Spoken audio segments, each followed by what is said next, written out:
یہی غم ہے اب میری زندگی، اس سے کیسے دل سے جدا کروں۔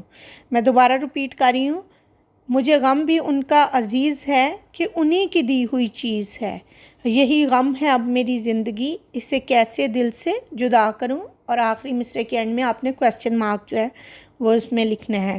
اب میں دوسرا شعر، پہلے شعر کے بعد اب دوسرے شعر کی تشریح کرنے لگی ہوں۔ یہ وہ راستہ ہے دیار وفا کا، جہاں باد سرسر صبا ہو گئی ہے۔ راستہ، راہ کو، کوچے کو، رستے کو کہتے ہیں۔ دیار وفا، وفا کی بستی۔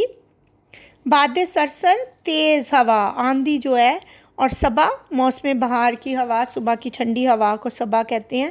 تو پھر جو ہے وہ عشق کے رستے میں بڑھنے کا شاعر جو ہے وہ اس موضوع کو آگے لے کے چلتے ہیں کہ جو دیار وفا کا رستہ، عشق کا رستہ ایک ایسا راستہ ہے جہاں تیز آندھی بھی باد بہارا میں تبدیل ہو جاتی ہے، کہ کسی بھی عاشق کے لیے جو ہے کوئی بھی جو مشکل ہے وہ مشکل نہیں رہتی ہے، بلکہ وہ اس کو جو کٹھن رستہ ہے، دشوار گزار رستہ ہے، وہ بھی جو ہے اس کو ٹھنڈی ہوا لگتا ہے۔ بظاہر اس کے جو رستے میں مشکلات ہیں، کیونکہ وہ اسی راہ پہ چلنے کا سچا عزم کر لیتا ہے، اور رستے کی کوئی تکلیف ہو، کوئی رکاوٹ بھی جو ہے وہ اس کے ارادے کو بدل نہیں سکتی۔ اور جب عشق سچا ہو تو کوئی وجہ نہیں ہے کہ عاشق جو ہے وہ اپنی مراد پا لیتا ہے۔ علامہ اقبال نے بھی عشق کے بارے میں کہا ہے، لکھ لیں اس کے ساتھ ریلیٹڈ شعر۔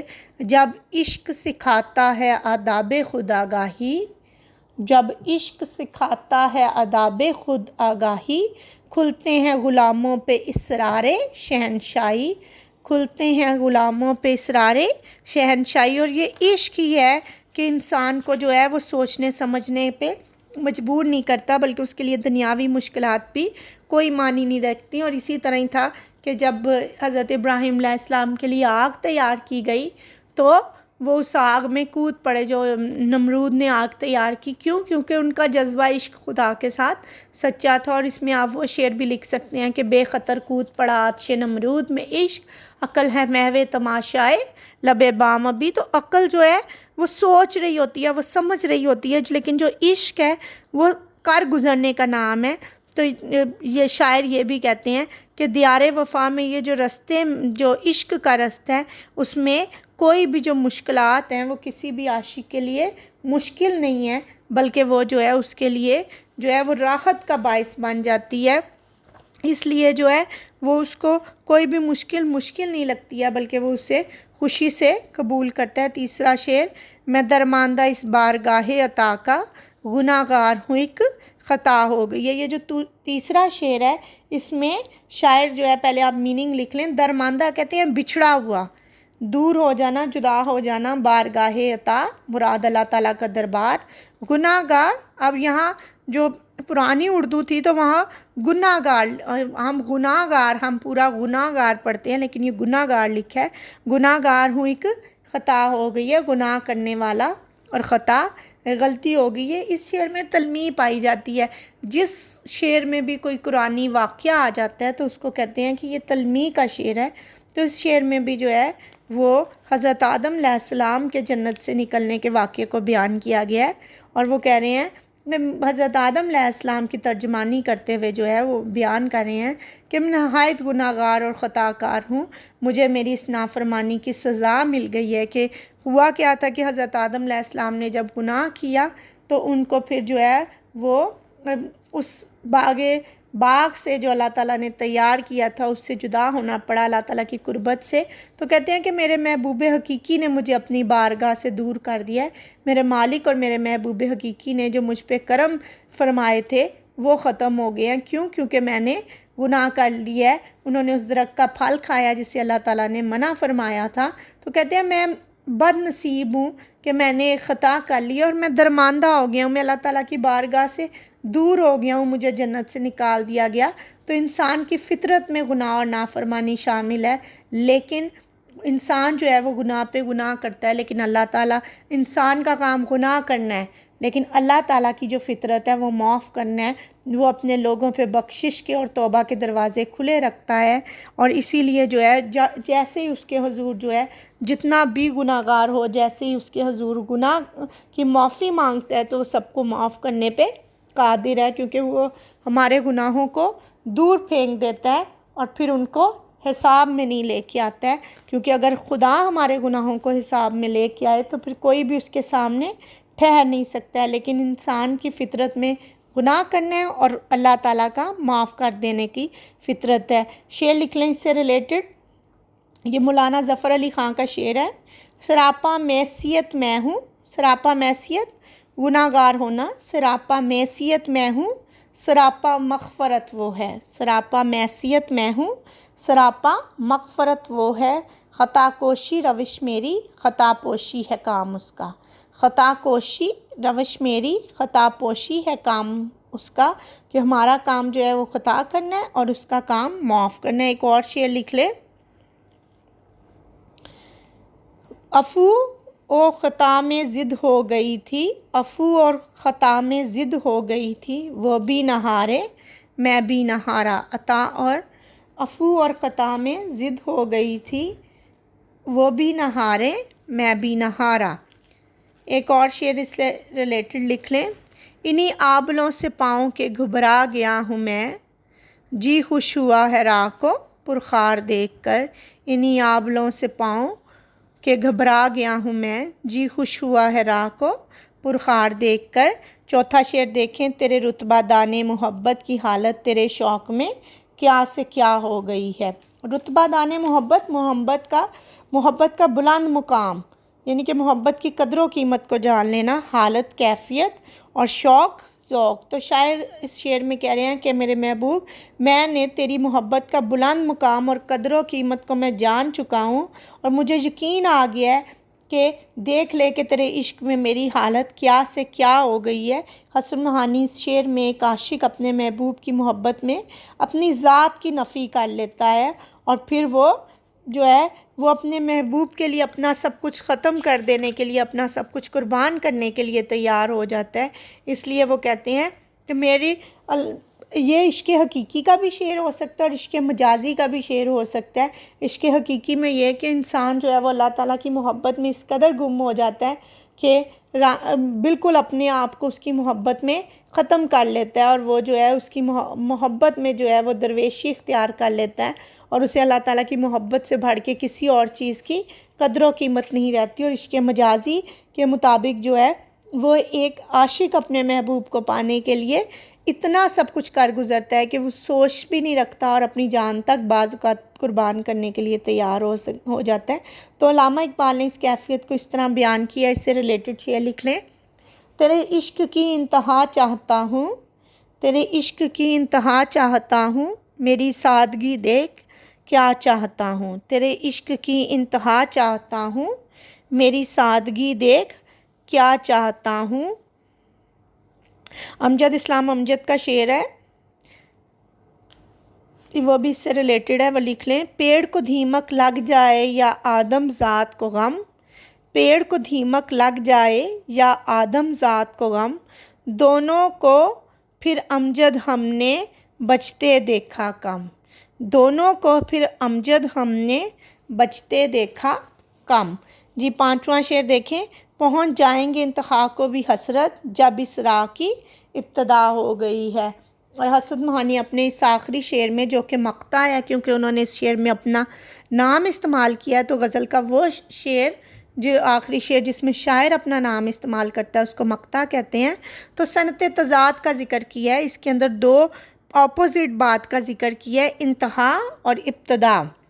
تو مولانا حسرت موہانی کہہ رہے ہیں کہ جب عشق کے راہ میں چلنے کی ابتدا ہو جائے تو انسان کسی کام کا آغاز کرتا ہے تو پھر جو ہے اختتام تک پہنچ ہی جاتا ہے، لیکن اس کے لیے سفر شرط ہے۔ سفر جب انسان شروع کرتا ہے اور اگر وہ اپنا سفر ہی شروع نہیں کرے گا تو وہ اختتام تک ایسے پہنچے گا۔ تو وہ یہاں کوشش کرنے کے لیے کہہ رہے ہیں کہ پہنچ جائیں گے انتہا کو بھی حسرت جب اس راہ کی ابتدا ہو گئی ہے۔ اس سے ریلیٹڈ شعر لکھ لیں، سفر ہے شرط مسافر نواز بتھیرے، سفر ہے شرط مسافر نواز بتھیرے، ہزار ہا شجر سایہ دار راہ میں ہے، سفر ہے شرط مسافر نواز بتھیرے، ہزار ہا شجر سایہ دار راہ میں ہے۔ ایک اور شعر لکھ لیں، یہ دونوں جو ہیں یہ خواجہ حیدر علی آتش کے شعر ہیں، مقام تک بھی ہم اپنے پہنچ ہی جائیں گے، مقام تک بھی ہم اپنے پہنچ ہی جائیں گے، خدا تو دوست ہے دشمن ہزار راہ میں ہے، خدا تو دوست ہے دشمن ہزار راہ میں ہے۔ اور اگر یہ عشق حقیقی اور عشق مجازی کے حوالے سے دیکھا جائے تو جو ہے انسان جب اس دنیا میں آتا ہے تو وہ اس دنیا میں آ کے جو ہے وہ ابتدا کرتا ہے اپنی زندگی کی اور پھر انتہا تک پہنچ جاتا ہے، اور وہ انتہا کیا ہے؟ موت۔ اور موت دراصل جو ہے وہ خدا سے ملاپ کا دوسرا نام ہے۔ تو شاعر کا یہ شعر بھی آپ عشق حقیقی میں لکھ سکتے ہیں کہ چلے تو کٹ ہی جائے گا سفر آہستہ آہستہ، ہم ان کے پاس جاتے ہیں مگر آہستہ آہستہ۔ تو یہ جو غزل کے اشعار ہیں، اس کو آپ عشق مجازی اور عشق حقیقی دونوں ہی میں اس کی تشریح کر سکتے ہیں۔ Thank you.